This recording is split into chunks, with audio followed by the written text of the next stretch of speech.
On September 9th, 1999, 9 months before my actual birthday, in June, the Sega Dreamcast was released to North American markets. To my recollection, it sold roughly 10 million units. It's not a rare console by any chance, but the value is increasing every year because retro video game prices have skyrocketed within the past decade. People are nostalgic for the older games. In this video, I'll go through some pickups that I've obtained throughout actually 2 years prior, and you may have seen that on my recent Sega Dreamcast controller video, which I'll link as like a time card or in the description below. So I have the transparent red controller, transparent black controller, transparent green controller, transparent blue controller, the Sega Sports controller, and the white controller, which I've obtained with the Dreamcast with the broken thumbstick.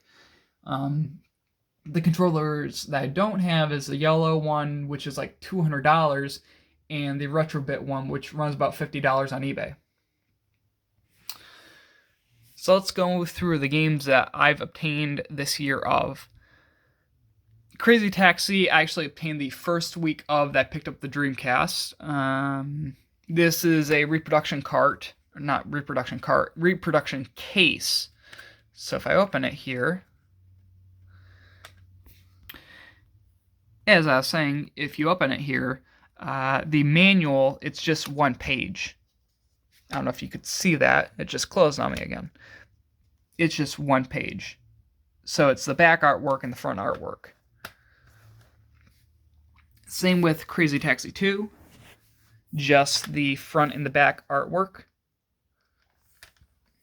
Now you may be wondering, why is there a manual for Daytona USA? I just picked up the manual only. The game is going to be arriving this week of. So I'll have the manual in the game, but not the back art. What I want to do this year of is obtain Sega Saturn sequels. So Virtual Fighter was on the Sega Saturn, the first and second. I want to get the third. Same with Daytona USA. It was on the Sega Saturn, so I want the Dreamcast equivalent. And same with Virtual Cop 2, which I got the Sega Smash Pack, Volume 1. I don't think they released a Volume 2, but I may be mistaken.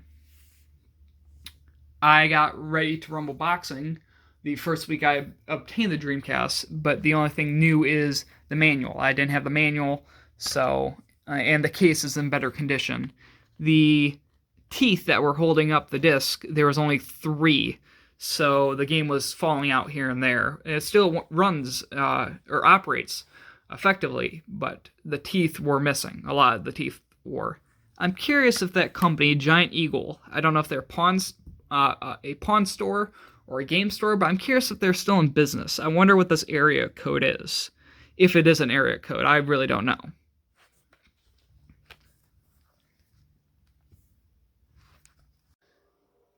Hi there. I know this is a different angle than usual, and I know that, my facial features have changed throughout this past decade, but I want to describe my thoughts about retro video game as a whole, as like a hobby, and like the future of the hobby itself. So I believe, and this is subjective, that you should only collect and play the games that you enjoy, that are your favorites. I don't think it's worthwhile to collect a entire library of games for a system. For example, there are individuals out there that will collect, an entire collection of Sega Dreamcast games, or Sega Genesis games, or Saturn games, or 64 games, and etc. Because it takes space out of your shelves, and in some regards, it's really hard to keep track the value of all your games unless you have like a list going on. I believe there's a website out there, pricecharting.com or something along those lines, where you can keep track of the value of your collection. If you don't keep track of the value of your collection, or pass along the value of your collection to loved ones, and you pass away or die unexpectedly, they won't know the value of your collection. And that's, I guess, being off topic here, it's good to write a will down or some type of testament down that describes the value of your games and whom gets them when you do pass away. I've sold most of my games throughout the past decade and moved towards coin collecting. And you can make the argument for coin collecting as well, that you should keep the value of that and pass the value down to your loved ones. And perhaps I may do that someday. Not right now, but someday. I sold my Sega Saturn, my GameCube, my PS2, Nintendo Wii, what other? Game Gear, DSi. I'm trying to think of.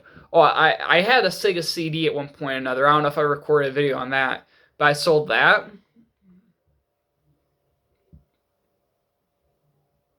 I had PS1 that I destroyed.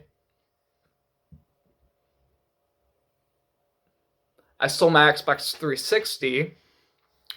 I think those are all of my game systems I owned within this past decade or so. And all I have right now is my Dreamcast and my original Xbox. And they satisfy me for when I'm bored and need to be entertained. I regret selling my 360, and I regret selling my Sega Saturn. Those two game consoles have skyrocketed in value, especially the Saturn. Like, game prices on that are so insane now. And getting into my next topic of the future of gaming or retro video game collecting, because it's getting so and so unattainable and expensive for people, I think that people are gamers, if you will, are going to emulate a lot of games on their laptops, their computers. They're also going to change the lasers out of these laser-based consoles and just put a GDEMU or an equivalent. I'm forgetting the equivalent for Sega Saturns and PS1s and PS2s and so on and so forth. And there's also, I believe, the console name is Hyperkin, where an NES, SNES, and other cartridge-based consoles are just combined into one. Because buying separate consoles and the cables and the hookups can be expensive. Unless you have the cash and you're willing to buy out for your entertainment. But that's where I see the future of the hobby and where I'm at with my hobby endeavors of it. I just want to thank you for watching this video, and stay tuned for the next time whenever I release my next video. Thank you.